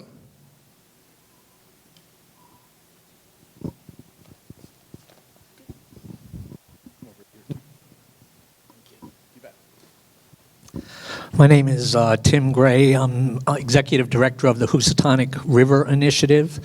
I've been studying PCBs since 1976 and know quite a bit about them. And if we could back this up, I know you can't, but on the first page you said some things that really startled me. And one of those thing that startles me is that you tend to try to convince the people that PCBs don't volatilize. Okay, you minimize it, like they don't do this. Well, I'm here to tell you they do. In fact, they volatilize pretty good. And if you go and study the scientific papers, you know, the ones that are very important, that are peer-reviewed and that people know about, you'll find out that what they're studying right now is the volatilization of PCBs and how they're getting into people. Now, we did a study years ago, probably 20 years ago now. Bobby might remember this because Bobby was around. And, you know, we sampled the living rooms of people along Newell Street and things like this. And guess what? PCBs. Then we sampled their blood. The exact same PCB congener, you know, it's kind of like a fingerprint, are in their blood. And how did they get there? The only way is volatilization into their bodies. So most scientific literature, if you start to read it now, you'll find out there's article after article on PCBs volatilizing. And the other thing on the first page that stunned me is that you talk about, like, it's okay to live in the floodplain. Now, my group, we keep our eyes open for people that get sick with cancers. Down in Lee, we've got plenty of them, and a lot of them live right along the river. Denny, I see Denny's in the audience tonight. He surveyed Stockbridge around where he lives. He says everybody's got cancer. And I used to work up at, my group is the one that opened up Lakewood. Lakewood never would have been found out. Bottom line is I'm sure along Pittsfield, if we were to knock on every door, we're going to find more cancers. So it's not good that it volatilizes, and it's not good that you're telling people that it's okay to live in a floodplain. You know? That's ridiculous. There's so many other places you can live besides right on the river, so why are you saying that? It's just wrong. You see, what EPA does, EPA are engineers. They know nothing hardly about public health. They really don't. And HRI pays attention to the public health people more than we do EPA. EPA has made so many mistakes through the years. Here they are telling you everything's going to be hunky-dory. But you know, Ohio, over under the bridge in Albany, where the cap that they put in to millions of dollars, the following year it just went away. EPA project, right down the tubes. If you read about the Hudson, you're going to find out it ain't working. And if you look like what's going on here in Berkshire County, you're going to find out it's so similar to what they did in the Hudson. It's like we're going down a stupid path again. And there are better ways, folks. I'll tell you one, is alternative technology. They exist. Now, EPA will not work on alternative technology with us. They come up and they say, oh, we're going to do a alternative technology contest. And we said, oh, finally, they're going to do it. And then we asked them, so are you going to use it on the site if it works? And you know what the answer was? No. No, they're not going to do it. But so we don't even want to participate in that because it's not going to get us anywhere. Now, we're in touch with 3 companies right now that have, we know the CEOs very well. In fact, 2 of them I've brought up to Berkshire County to do lectures in the past. And they'll tell you a different story, too. They'll tell you their companies can clean up PCBs. One of the companies, for 15 years now, has been offering the EPA and the gang that will give us 3 acres, we'll do it for free. You know, if it doesn't work, we'll go away. But if it works, maybe we can talk and do some business. No. You can't do that, people. And I sit there, my head spins, and I figure, like, why aren't we doing something that will make the project better than continuing to do what we're doing, which is the old EPA stuff that they do, which is very similar to the Hudson. And the Hudson, if you watch the newspaper articles, they are not good over in the Hudson. Everybody's suing each other because it didn't work. So I'm saying we should be using alternative technology. We should be studying that. We should let some of these people who want to come in for free and show us their technology. What, are we stupid or something? That's the way we make progress. We don't make progress telling people it doesn't work. It doesn't work. It doesn't work. And we eventually gave the EPA office. They used to have what was known as the Office of Innovative Technology. And we started calling it the Office of No Innovative Technology. Because every time we'd get in touch with these people, they'd stop it right in the road. So, as you can tell, I have a little passion for this. I took the first samples in the river in 1976, and EPA, GE, and the Mass DEP wrote me a letter back and said, you don't know what you're talking about. And then it was 3 years later in the front page of the Berkshire Eagle, EPA finds PCBs in the milk in Connecticut. All the milk in Connecticut had PCBs in it, and guess what? Came right back to East New Lenox Road, where there was a cow farm, and they were selling their milk to Connecticut. And EPA told us, oh, no big deal. It's a pretty big deal if there's PCBs in your milk supply. Pretty bad deal. Anyway, I just want to warn you people because it's a lot more complicated than EPA. EPA can tell you engineering up, and they're good engineers. I've watched them through the years. It's not that they're bad engineers, they're good engineers. They do their job, they find out how to do it to the best of their ability, but there are better ways to do it right now, and we should be exploring and using alternative technologies because it can destroy the PCBs instead of moving up on a big dump hill or putting them in a train and taking them out to somebody else's territory. We don't consider that good. We consider we should find a way to take care of it ourselves, but we are roadblocked by the EPA on alternative technology. Thank you.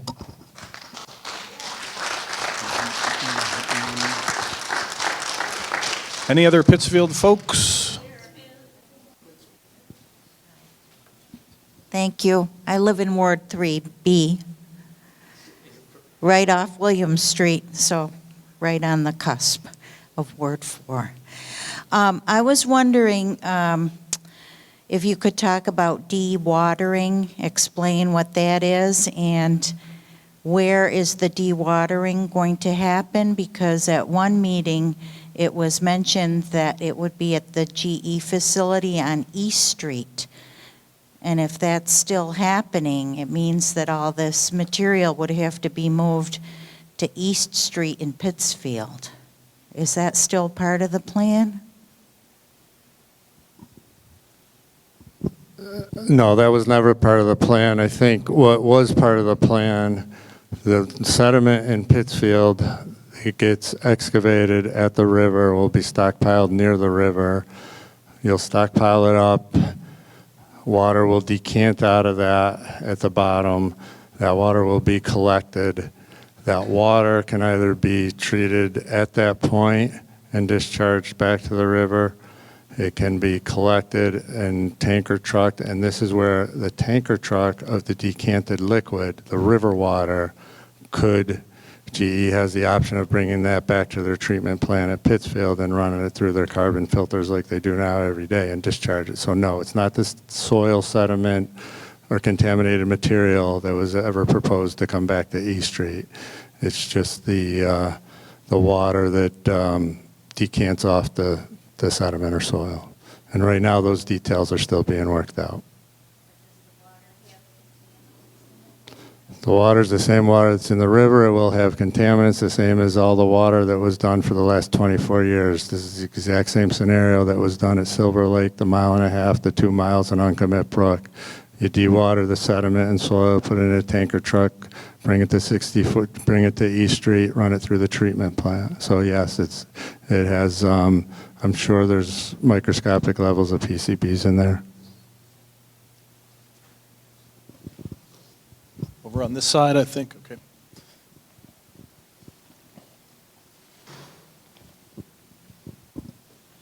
Thanks. Sure. I'm in Ward 4. I live just around the corner on William Street, so I'm concerned. I do a lot of walking, I do a lot of hiking. I stay away from the river, actually. As an avid paddler, I don't understand my friends that all go on the river full of PCBs. I fell in it once. I ran home and showered. But what Tim Gray said is just hitting home with me. Because of this meeting tonight, I spent some of the day today researching PCBs, and I was fascinated with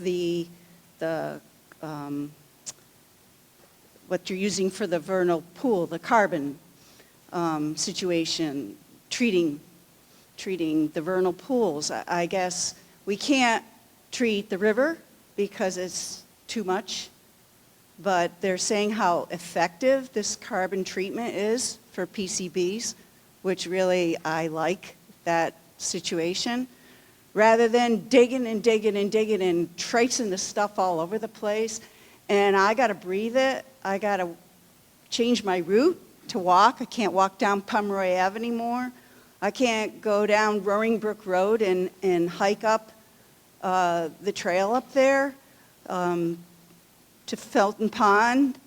Roaring Brook Road isn't even passable by trucks. So what are they going to make a new road for Roaring Brook Road? It's a rural area. I grew up in that area. I grew up down in off of East Street in Bradley Park, and it breaks my heart that these people in the Lee area are going to lose so much quality of living and the property values of their homes.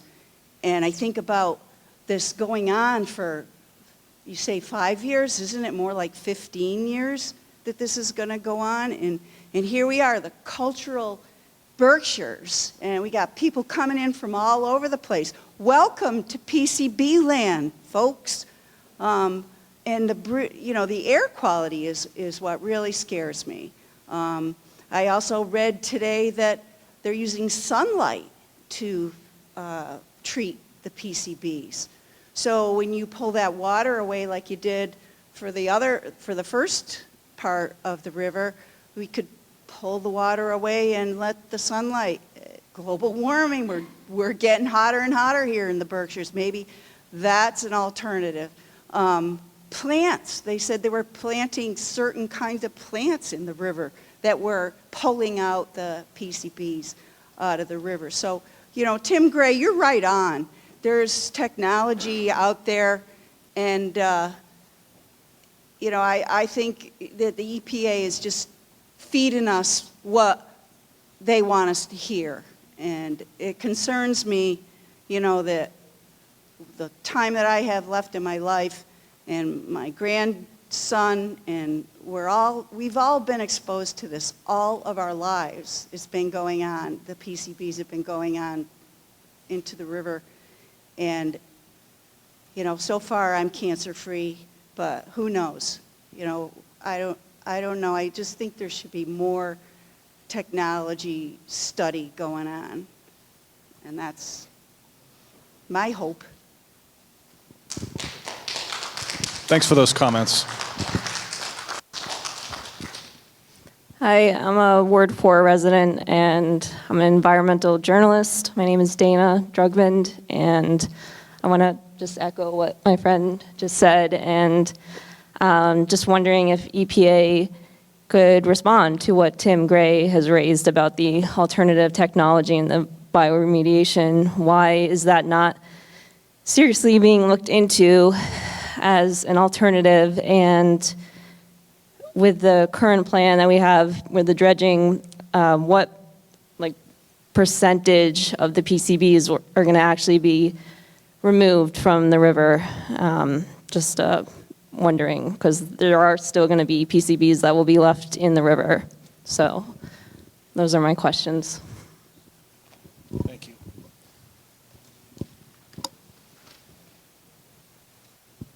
Sure. With regard to treatment of PCBs, EPA has been looking at that since 1980, and nothing's been found yet to work at this type of river. This has all been litigated both in public meetings and in the court system. Tim Gray had his opportunity. They appealed. It was upheld in federal court. The remedy's final. It's time. You've all said it's been around for a long time. It's time to get this sore taken care of, and it's time to move forward. We're here to implement the remedy, move on, and in 5 years we can be done with the majority of the issues in Pittsfield. The goal is to restore the river and make the river an asset. Right now it's a liability. The remedy is done. The time to argue and litigate is over. What I've heard from people is if you're going to do it, just do it, finish it, do it as best you can, and get out of my neighborhood. And that's our intent, to do it as best we can.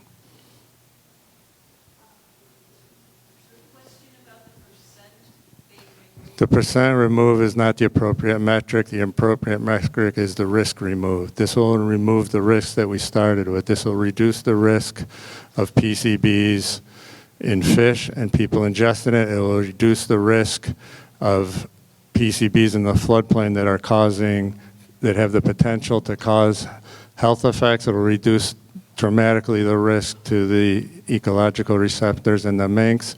It's not relevant if there's 10 ppm of PCBs 20 feet down on the floodplain. It's not a question of volume. It's not a question of mass. It's a question of risk. It's a risk-based remedy. That's the goal. It's time to implement the remedy. We've been studying it for 20 years. We could study it another 20 years, and we're going to be in the same position. It's not a perfect remedy, but it is the remedy. It's the remedy a federal judge approved, and it's time to move forward and do it in cooperation with the city and the residents as best as we can to make it as least painful as possible.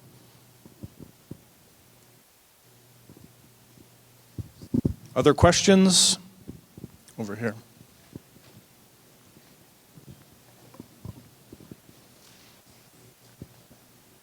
Here you go. Thanks. Hi, my name is Julia Thomas. I have a cold. Sorry, my voice is scratchy. I'm a director of an environmental justice group called the Clean Berkshire Collective. And I had a question for you guys that it'll also be in my comments for the quality of life plan. But I was pretty surprised, or I guess disappointed to see that several things that were missing from that plan, one of which was any kind of analysis of diesel emissions that might be result from this, especially given that that plan was based on their trucking dominant transportation plan. So wondering if you will be asking them to do, monitoring of PM 2.5 or other fine particulate matter and other, climate-related emissions that seem like it would be important given how much is going to be getting moved around over such a long period of time.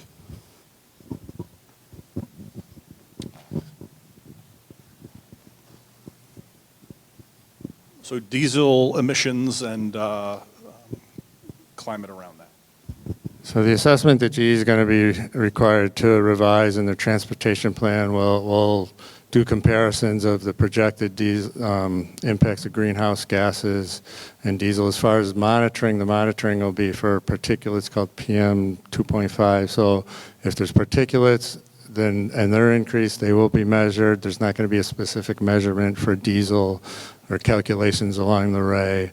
We pick the remedy based on the information, and if it is trucks, then it's going to be trucks, and if it's trains, it's going to be trains. So we base it on the best information we have when we make the remedy, and then implement it and do the monitoring to make sure that it's safe.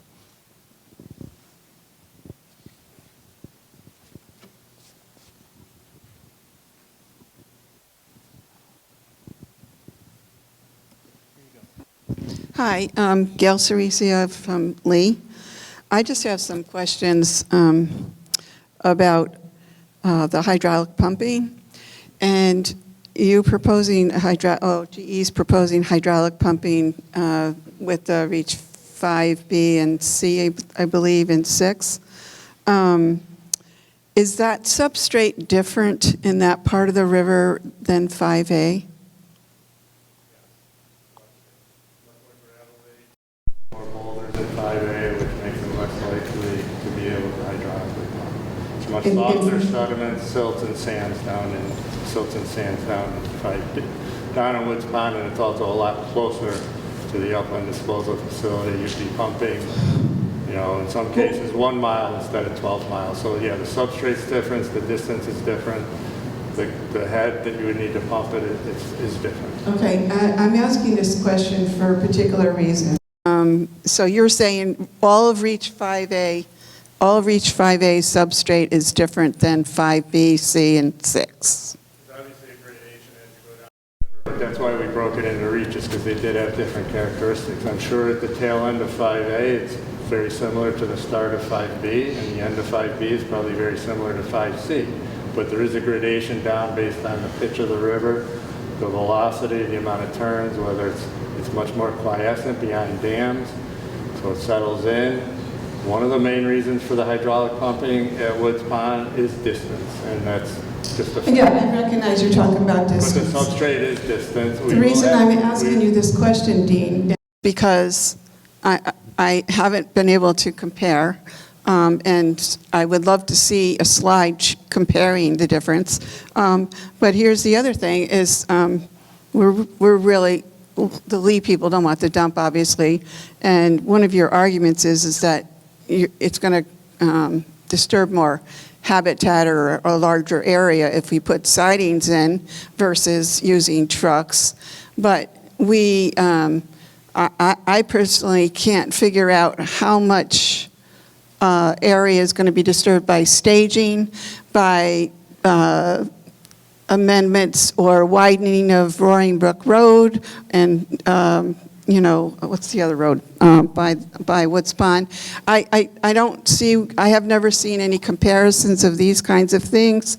So I just feel that you are making, unless you can show us why you're picking, you're deciding to dredge rather than pump. Which, if you had sidings with the rail cars right there, you could somehow separate the water like you're going to do right now anyway, and get the sediment to go right into these cars. And I also would love to see the railroad company come and present their side, because at a former meeting in Lee, there was a letter read that said things weren't intellectually, how did he word it? Not correct, but intellectually honest. Yeah. So it would be really nice to have a different perspective, because I'm really beginning to be concerned. I just became a member of the PCB Advisory Committee, and one of the things they said was that you shouldn't be biased. And I'm beginning to question whether you are biased or not, because these studies haven't been done. And we all know that this decision was done without the public knowing, behind closed doors. So I'm just really concerned about that. And I'm not trying to pick on you personally. Everybody has bias. But it's just how much, you're in a position to make a big difference in our lives. And I'm not against cleaning up the river. I mean, everyone wants the river cleaned. It's just how you go about doing it. And after 40 years of dredge and dump, and it's showing that it's not even working along the Hudson, I don't know why it's going to be any different here, and why you want to select a site, allow such a site. Yeah, maybe engineering-wise, you can keep it in a walnut, shell, so to speak. But we all know it's going to leak eventually, and while you're doing all this work, there's going to be a lot of more pollution going on, because those sediments are going to be disturbed. You're going to be carrying it, you're proposing to carry it around through trucks, supposedly on a back road, through an ACEC. There's so many things being waived with this project. It's just mind-boggling that we're here today not looking at solutions. PCBs are known to be worldwide. They're dumped everywhere. We need a solution. We don't need a dredge and dump. And I'm for, if we're going to wind up with a dredge and dump, then put it in a hazard site someplace else. And I really wish you would look at that. Now, another question that I had to ask you is, in Reach 5A, how much land will be disturbed at one time? I mean, when storms come along, the sediment is going to move if it's exposed. So how are we going to, how much land will be disturbed at a certain period of time? Because I know with the NEPI's permit, you're only supposed to have 10 acres disturbed, and that's in upland. So when you start to disturb the soils and along comes, Irene, it's going to be a big mess, and the PCBs are just going to be pushed downstream.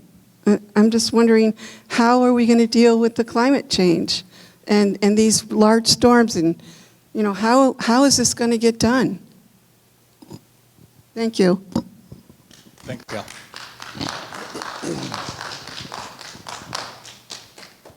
So there's a lot there. I'll just talk about the rail. First of all, what was said at that meeting is not accurate. You need trucks for this operation. You cannot hydraulically pump into rail cars sitting on a rail line.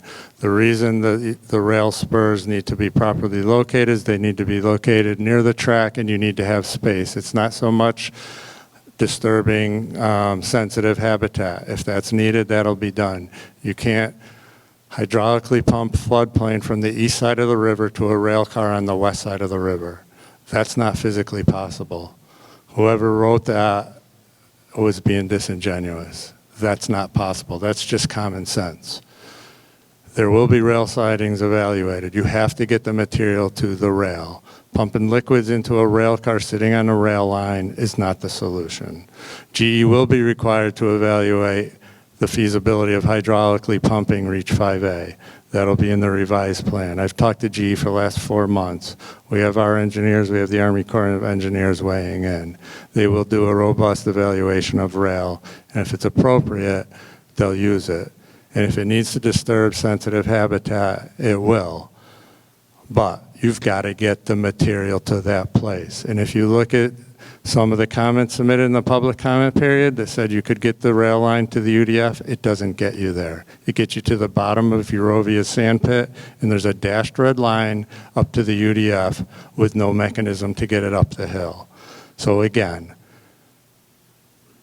everybody's opinion should be questioned. I questioned that thing, our engineers have questioned it, and what was proposed is not feasible.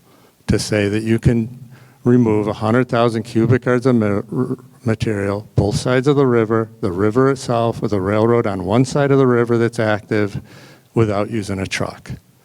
It can't happen.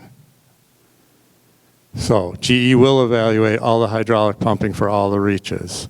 They will evaluate it to see if they can get it from behind Columbia Mill Dam, from Eagle Mill Dam. Maybe they can hydraulically pump that up to the UDF and take the trucks off the road there. Maybe there's a way to put a rail station where Berkshire Scenic Rail is, but then you've got to get it from there to the landfill. That's why the intermodal boxes are a good option. You don't have to triple handle it. If it's feasible and appropriate, then GE will do it. But it's not the solution to no disruption, no trucking, no backfilling, no noise, no lights. Climate adaptation, I did the 1.5 miles myself. I was the project engineer. EPA ran that. 2005, not a good day, 100-year flood while we were in the middle of the excavation and backfill. We recovered. The results speak for themselves. They're all less than 1. Yes, some sediment moves downstream. That's why we do the remedy upstream to downstream. If it moves downstream, it will be remediated when we get downstream. Yes, there's going to be disturbance. I don't have the square footage for the amount of people to be disturbed. Remediation, it takes heavy equipment. Heavy equipment makes a mess. You clean up the mess, you restore it. It's the end product that's important. Climate change, you try to adapt, you try to make your plans resilient. There's no magic, no one, you can't make anything 100% foolproof. It's a project worth doing. It's final. It's time to move forward and do the best we can. Okay, so we're nearing 2 hours into our meeting. If there are others that really have pressing questions, we can certainly take those. And again, everyone here is available after the meeting, and certainly following, you can follow up. So is there anyone who has other pressing questions? Right here. If we can, let's try to all commit to be out of here for 8 o'clock. I'd like to know how much time the EPA officials have devoted over the years to considering studying the existing situation that we have here in the Housatonic Valley. In other words, how much time did you spend saying to yourselves, gee, should we recruit volunteers to be to have their blood measured to see how much PCBs they have in their blood. Now, maybe you could recruit 5,000 people in the valley, and you could then, as you march through history doing your cleanup, you could periodically get these volunteers to come back in to see how they're doing. Are they getting, are they reducing their amount of PCBs in their bodies or not? In other words, a lot of times when you do a complicated, long, scientific, technological project, you want to be able to have a kind of a monitoring project on the side to see how you're doing. And I can think, and another point I'd like to make is that if you are providing the vernal pools with carbon because you think it's protective of the amphibians, to have sprinkle some carbon charcoal there, well, how are your studies coming on that matter? In other words, how are the animals in the vernal pools doing? And who has studied it? And if it looks promising, how about offering some carbon, not just to the vernal pools, but to the human beings for their yards?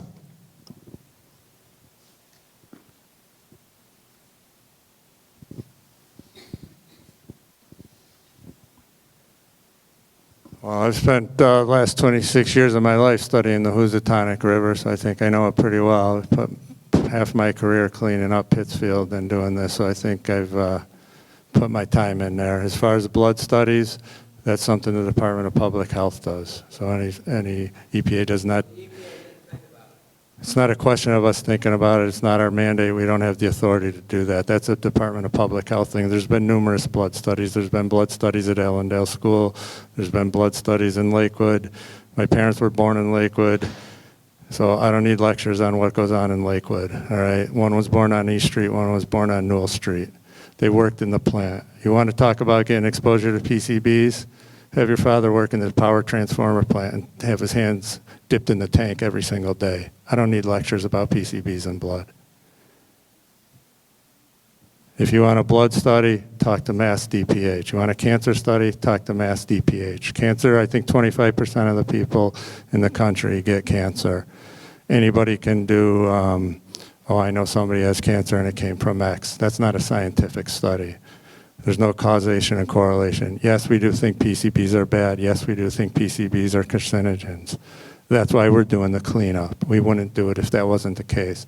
Leaving them in the river for another 20 years, how does that help people with cancer? How does that help people who are fishing in Woods Pond today? How does that help anything? Technology, been debated, been litigated, been decided. Activated carbon is being used in several spots. Any vendor, been through this for 25 years, will walk in and give you a nice chart and show you a graph. Oh, it started here, it ended here, it ended at zero, it's great, hire me. Guess what? I could do that graph in about 30 seconds. We ask them for QA plans, they don't have them. We ask them where they've done it, no data. They went to court, they had their chance to make the argument. The judge said, no, the remedy is good, it's time to move forward. So if you want health studies, blood studies, cancer studies, epidemiology studies, that's not EPA. That's public health agencies. I see two more hands up. Well, two more questions.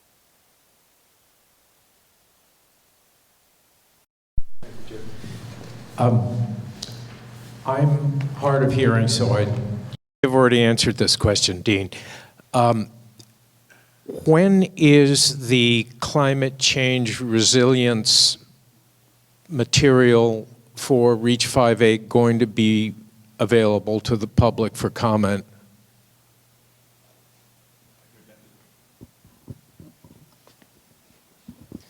So GE had a climate resilience work plan from a couple of years ago, and one of the mandates or one of the things we mandated that they had to do moving forward was to, in each of their design plans, have a section that specifically talks about how climate resiliency is built in to those work plans. So if you go to the conceptual remedial design, remedial action work plan for REACH 5A, which EPA is still reviewing, GE talks about how they are addressing climate in the work plan. So it's things like using a higher predicted flood frequency moving forward because we anticipate that from climate change. Those things will be further fleshed out in the final design that's submitted next year. But it's all the climate work is now incorporated into the work plans moving forward.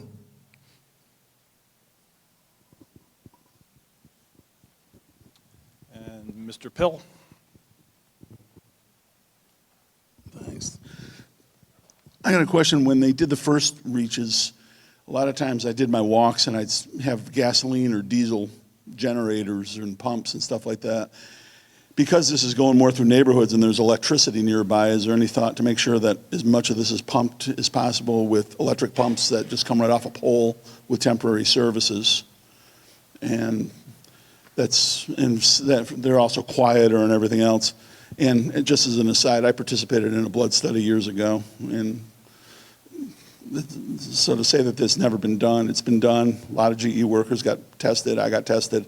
I wasn't a GE worker, strangely enough, though. They found that PCBs are sometimes absorbed through your feet, and my dad and I shared shoes, and I have no natural real way to get PCBs in them because a lot of times it's through fish eating, and I've never eaten fish. And strangely enough, I had PCBs in my blood. Obviously, it came from the plant. My dad was a GE worker. But to say that it's never been done, it's been done. And as Dean says, it's not his mandate to test it. I'm not here to beat you up. I mean, you spent 30 years being beat up. I don't want to be the one to do it again.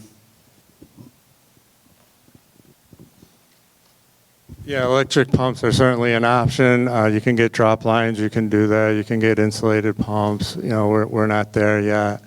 If it's in a neighborhood, there's certainly that option. I think the contractor would look to GE and their contractor would look to do that. But those are good points, and that's a mitigation method for noise and for diesel. So that's a good thing to keep on us. Those are great comments, and we keep those in mind when we look at the work plans.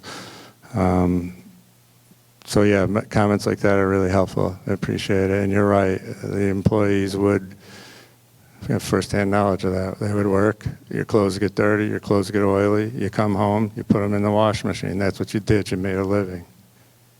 16,000 people, 13,000 in transformers. Shockingly, people in Pittsfield have PCBs in their blood. It's the way it works. It's sad, but that's what happened. So now it's time to move on and try and clean up the rest of the river.